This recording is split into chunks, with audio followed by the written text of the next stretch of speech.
가정경제를 탄탄하게 머니를 쑥쑥 돈을 키우는 시간 수요일 황금빛 100세 시대. 자, 돈키호테 일부 수요일 이 시간에는요. 애써 번 내 돈을 잘 키우는 방법과 함께 반짝반짝 황금빛 100세를 준비하는 노하우를 알려드리는 시간이죠. 방송 중에 고민되는 우리 집 가정경제, 저축, 보험, 금융 등등등 그리고 특히 오늘은 노후 문제와 관련해서 혼자 준비하기가 어려우시다면 궁금하시다면 질문해 주시기 바랍니다.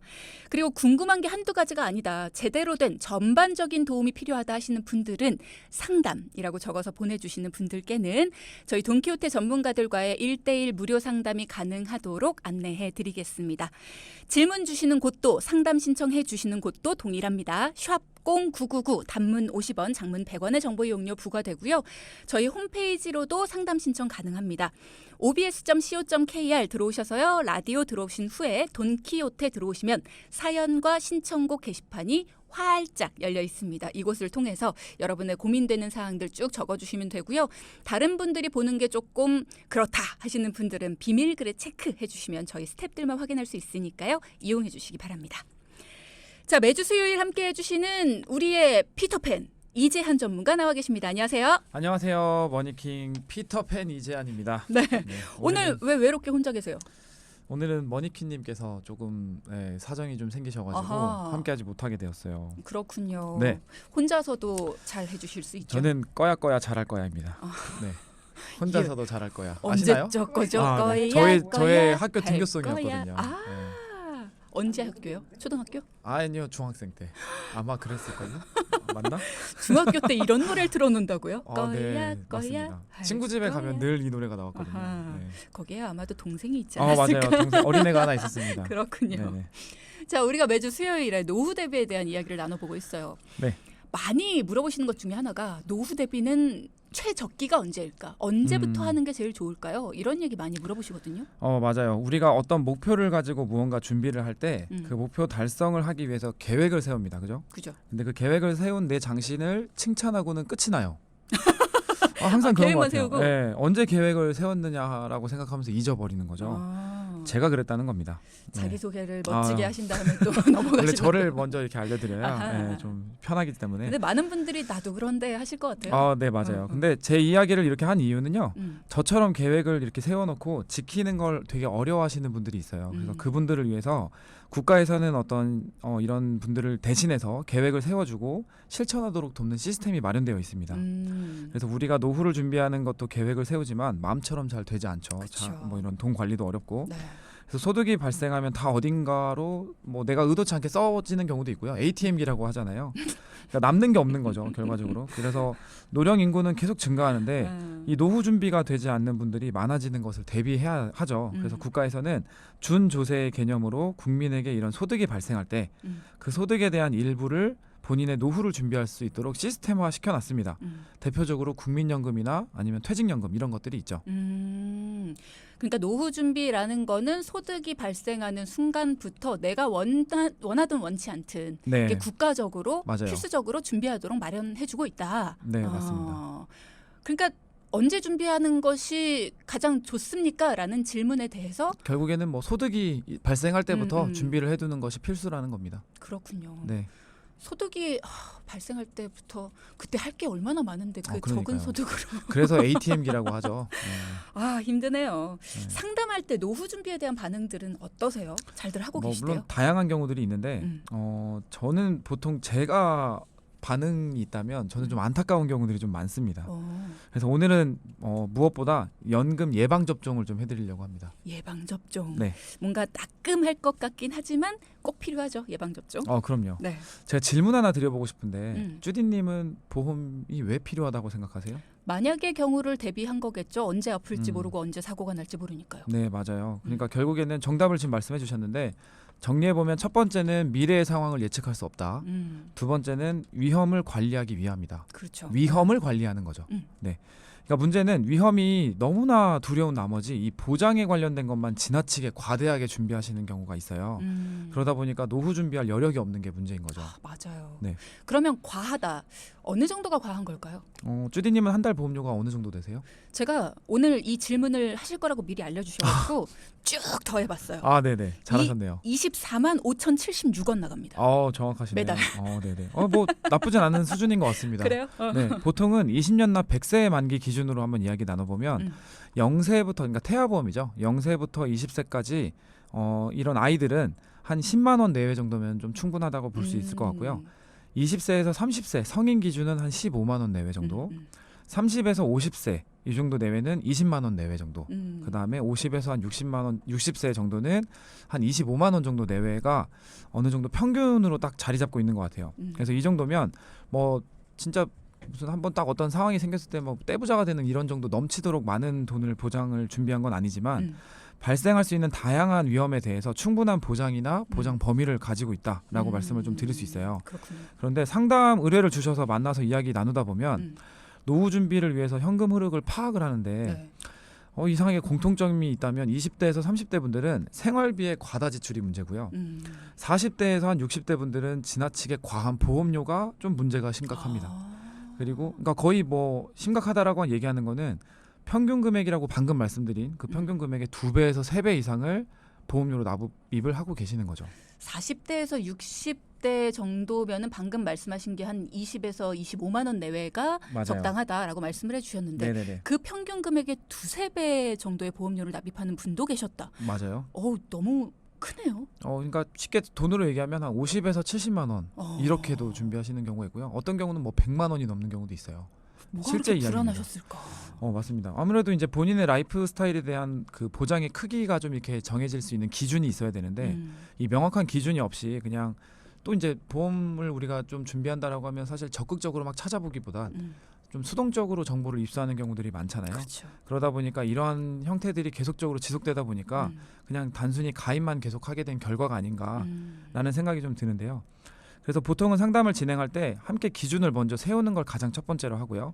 그 다음에 정보를 같이 찾아 나가는 단계를 갖습니다. 근데 이런 상황들을 보면 아무튼 너무 안타까운 경우들이 그쵸? 많죠. 예. 그렇기 때문에 가장 먼저 현금 흐름을 파악하고 그 다음에 현금 흐름을 통해서 여유 자금을 파악한 다음에 같이 기한을 정해요. 그 언제 사용할 거냐 이런 기한을 정한 다음에 네. 그 다음에 그 각 개개인마다 성향이 또 다 다르잖아요. 투자하고자 하는 어떤 성향들이 다르기 때문에 그런 성향에 맞는 상품들을 함께 골라서 준비하는 이런 일련의 과정들을 같이 거치게 되는 거죠. 네.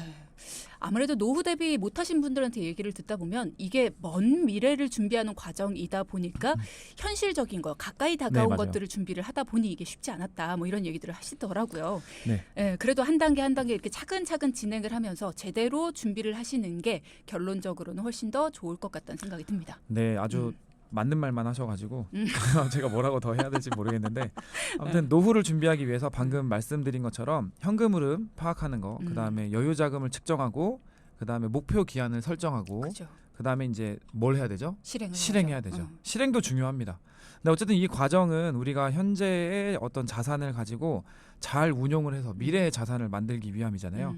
근데 그 목표로 하는 시점까지 도달할 때까지 지금 현재 상황이 계속 유지될 수 있으면 얼마나 좋아요. 지금 현재 상황이라 내 하면 나이도 그대로 있고 뭐 나의 경제 활동도 그대로 계속 할 수 있고 내 건강도 계속 유지가 될 수 있고 좋다. 뭐 이렇게만 될 수 있다고 하면 얼마나 좋을까요? 나라에서 나이를 계속 깎아주면 좋겠어요.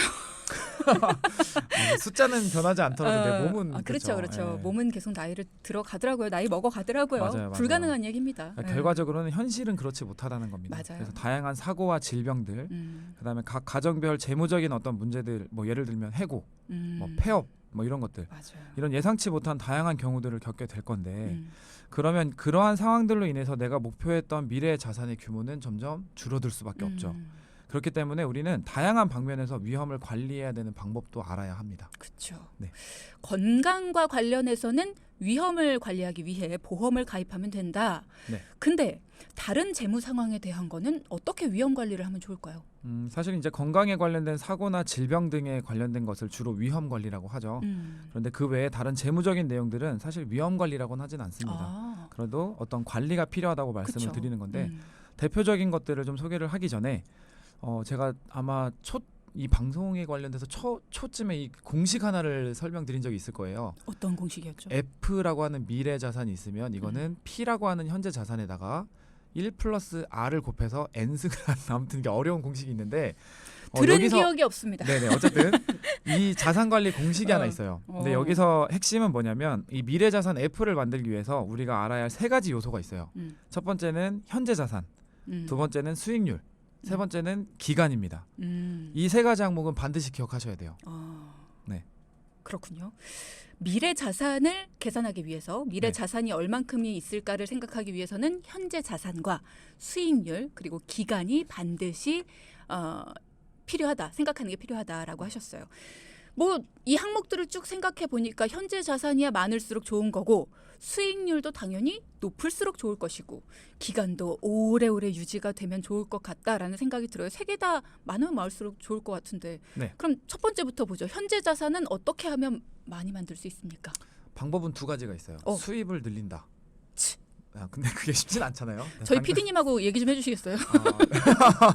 현재 수입을 좀. 네. 어쨌든 근데 수입은 당장 늘릴 수는 없죠. 그죠. 어쨌든 근데 늘어나는 방향으로는 가죠. 60대 전까지는. 근데 어쨌든 당장 늘어나지는 않기 때문에 다만 현재 수입에 대해서 지출 내역을 파악을 한 다음에 저축할 수 있는 이 여유 자금에 대한 높이를 최대한 높이는 겁니다. 그런데 이 여유 자금마저도 갉아먹는 요인들이 많아요. 허리띠 졸라 맨다고 매는데도 그쵸. 그 여유 자금을 갉아먹는다. 어떤 거예요? 맞아요. 대표적인 게 고정 지출이죠. 그래서 그쵸. 과도한 보험료, 높은 금융이자, 뭐 계획에 없는 소비들, 뭐 불필요한 생활비 이런 것들이 있습니다. 네. 따라서 이런 항목들이 전체 수입 대비해서 어느 정도 발생하고 있고 매월 어떤 패턴으로 이어지고 있는지를 반드시 파악해야 줄일 수가 있겠죠. 내용 어쨌든 중요한 거는 바로 줄여야 되는 겁니다. 이걸 파악했다면 고민하고 계속 끌고 가면 안 돼요. 바로 줄여야 됩니다. 그렇게 하기 위해서는 일단 보장에 대한 그 뭐 보험이라고 얘기하면 보험에 대한 보장 분석을 받으시고 불필요한 보장들을 줄인 다음에 필요한 내용들만 잘 갖추시는 작업을 해야 되고요. 그렇죠. 그리고 높은 금융이자를 갖고 있다면 이건 뭐 부채에 대한 이자잖아요.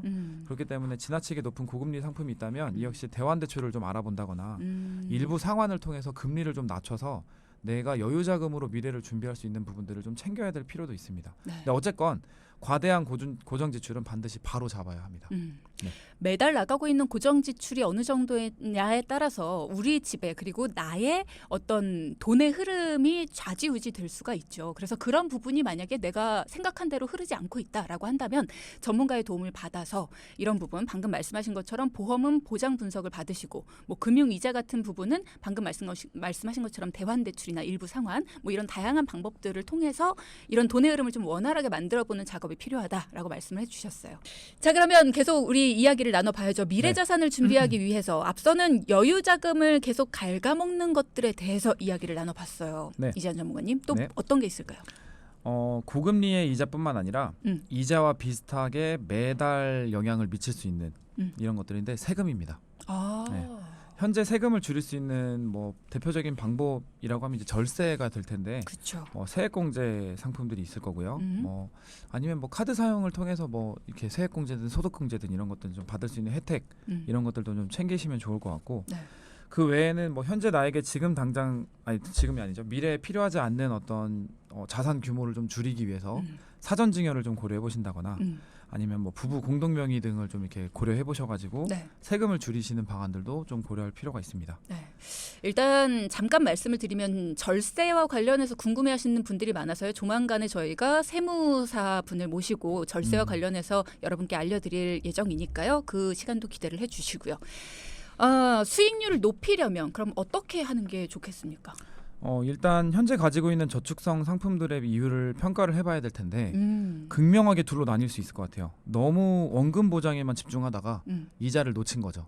그래서 낮은 이자에만 몰두되어 있는 게 아닌지 또 극명한 반대로 높은 기대 수익만 의지하고 바라보다가 손실이 너무 지속적으로 막 이렇게 코로나처럼 네, 이렇게 되고 있는지 아닌지를 검토를 좀 한번 해봐야겠죠. 네. 근데 물가 상승이나 화폐 가치 하락 등의 어떤 내용들을 고려하자면 전문가들이 보통 외치는 수익률은 6% 이상이 되어야 미래 자산이 좀 이렇게 큰 갭 없이 준비가 될 수 있다, 이런 얘기들을 많이 하거든요. 요즘 상황에서도요? 맞습니다. 네. 어쨌든 연평균 수익률이 6% 이상이면 굉장히 높은 거에 속한다고 그쵸. 보시면 돼요. 왜냐하면 연평균 6%면 10년이면 60% 뭐 이렇게 엄청난 거겠죠.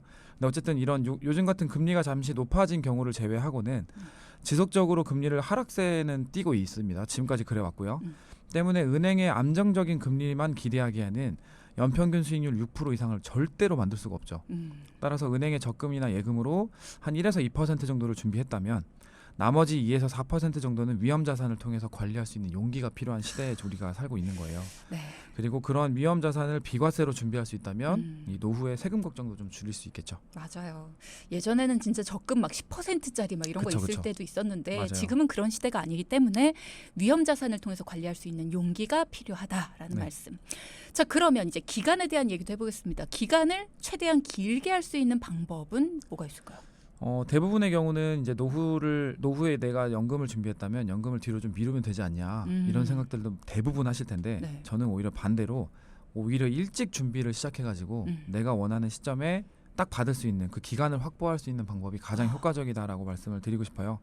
그래서 50세를 넘어가게 되면 사실 노후 준비를 어떤 시작을 할 때 상담을 막 이렇게 저렇게 해보면 좀 이렇게 방안들이 좀 잘 와닿지 않는 경우들이 있어요.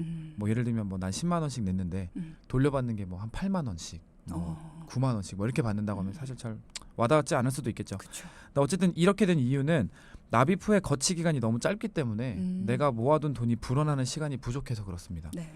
그래서 따라서 가능하다면 납입 기간도 10년이든 20년이든 동일하게 할 수 있고 뭐 연금을 개시하는 시점도 뭐 65세 또는 70세로 동일하다면 사용하고자 하는 시기도 어쨌든 동일한 조건이 될 수 있잖아요. 그렇기 때문에 가능한 한 일찍 시작해서 더 많은 돈이 불어날 수 있게끔 미리 세팅해 주시는 게 더 좋겠습니다. 네. 자, 그럼 지금까지 미래 자산을 준비하기 위한 위험 그리고 또 각종 관리할 사항에 대해서 알아봤습니다. 이걸 토대로 연령대별로 뭐 20대면 20대, 30대, 뭐 40대, 50대 이렇게 연령대별로 보통 찾는 상품들이 있을 것 같은데 그런 걸 좀 추천해 주시면 좋을 것 같습니다.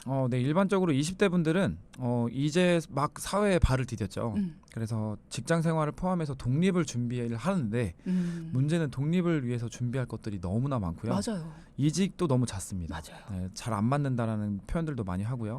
그러니까 이런 변수들이 너무 많기 때문에 이때는 안정적인 목돈 관리가 최우선시 되어야 할 필요가 있어요. 그래서 소량의 자금으로 어떤 수익률을 높일 수 있는 자산도 좀 훈련해 볼 수 있겠지만 어쨌든 안정적인 자산에 좀 집중할 필요가 있습니다. 그렇죠. 너무 큰 돈이 묶여 있으면 안 되죠. 네, 맞아요. 그래서 네. 여유 자금의 한 50%에서 한 70% 정도를 먼저 세팅이 됐다면 그것은 은행의 예적금을 통해서 좀 이렇게 안정적으로 목돈을 마련할 수 있게끔 만들고 나머지 한 30% 정도는 저축성 상품들을 통해서 수익을 좀 관리할 수 있는 또는 노후를 준비하는 어떤 다양한 방면들을 배우는 데 좀 사용할 필요는 있겠습니다. 그런데 어쨌든 본인이 원하는 방향에 따라서 이 비율은 계속 바뀔 수는 있어요. 네. 20대에는 조금 배우는 방향으로 설정을 해보는 것도 좋다. 네, 맞습니다. 자, 30대는 어떻습니까? 30대에는 이제 직장에 적응을 어느 정도 했습니다. 그리고 커리어를 이제 관리하는 시기이다 보니까 어느 정도 이제 연봉이 조금 상승되어 있고 좀 중책을 받는 경우들도 많죠. 따라서 이직을 하더라도 더 높은 연봉 협상을 하고 이직을 하는 경우들이 있기 때문에 좀 불안정한 시기는 좀 아니라고 말씀드릴 수 있고요. 수입이 증가하는 시기이기 때문에 이때는 20대 때 해왔던 목돈을 좀 더 불릴 수 있는 작업 뭐 이런 것들도 필요하고 또는 함께 이런 것들과 그동안 준비해왔던 것과 함께 새롭게 목돈 관리를 병행해야 될 필요가 있을 것 같아요. 그리고 지금까지 직장 생활을 하면서 익힌 경제 활동을 통해서 내 성향을 좀 어느 정도 알고 있기 때문에 공격적인지 맞아요, 안정적인지. 네, 그 성향에 맞는 상품들을 이제 선택할 수 있는 기준이 좀 있을 겁니다. 그래서 본격적인 자산 운용의 시기가 좀 필요하죠. 네. 따라서 잘 쌓아온 이 목돈을 예금이나 뭐 일시납 거치 상품들을 통해서 계속 불어나게 둘 수 있겠고 또는 현재 여유 자금의 50% 정도는 새로운 목돈을 위해서 뭐 적금이나 이런 안정적인 수익을 낼 수 있는 저축성 상품들을 또 준비할 수 있겠죠. 그다음에 나머지 절반 정도는 둘로 나눠서 단계적으로 좀 더 공격적인 방향으로. 그러니까 뭐 공격적인 것도 뭐 성향에 따라서 1, 2, 3단계가 있다면 안정적인 거 50% 해놨으니까 네. 나머지 50%는 뭐 1단계 공격적인 거, 뭐 2단계 공격적인 거 이런 식으로 뭐 좀 이렇게 위험 자산을 좀 투자해가지고 본격적인 자산 운영을 좀 해볼 필요가 있겠습니다. 위험적인 거 할 때는 항상 이렇게 공부를 좀 많이 했으면 좋겠어요. 주변에 그럼요. 뭐 카더라 이런 거를 너무 많이 쫓아다니니까 진짜 많이 따라다녀. 누가 이걸로 벌었대. 네, 막 네. 그럼 글로 막 따라가고 네. 누가 이랬대. 그럼 글로 막 따라가고. 한 가지 미리 말씀드리면 오를 때 사는 건 정말 바보고요. 음. 내려갈 때 사는 게 현명한 겁니다. 근데요. 네. 올라가는 게 눈에 아, 보이잖아요. 그럼요. 저도 마찬가지로 조금 더 말은 이렇게 올라가겠지. 하지만, 중이 제 머리 못 깎잖아요. 저도 실수 많이 했습니다. 네. 이게 참 어려운 것 같아요. 왜 내가 사면 내려가는지 몰라 오르다가. 그러니까요. 그죠? 올라갈 때 사서 그래요.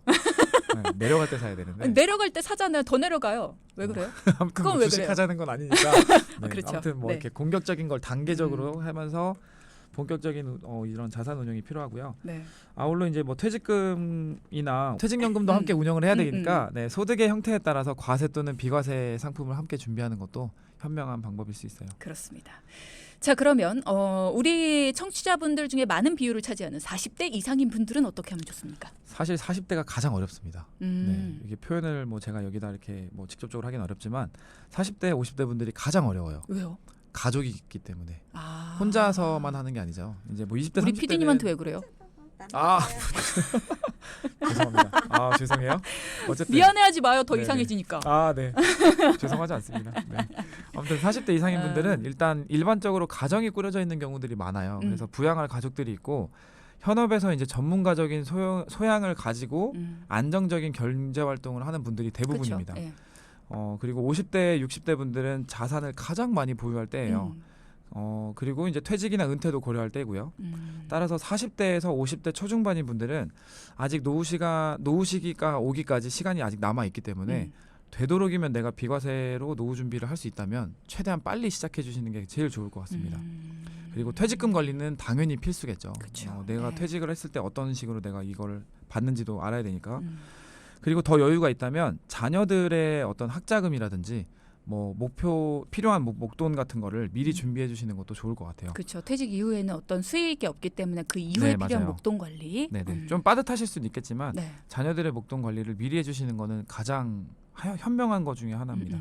그다음에 50대 후반 이후 분들은 은퇴 ihu에 국민연금이나 국민건강보험료 등의 비용을 오로지 본인이 부담을 해야 돼요. 은퇴를 하고 나면. 그런데 한 가지 팁이 있다면 은퇴 전에 현재 절반을 회사에서 내고 절반을 내가 내게 돼 있잖아요.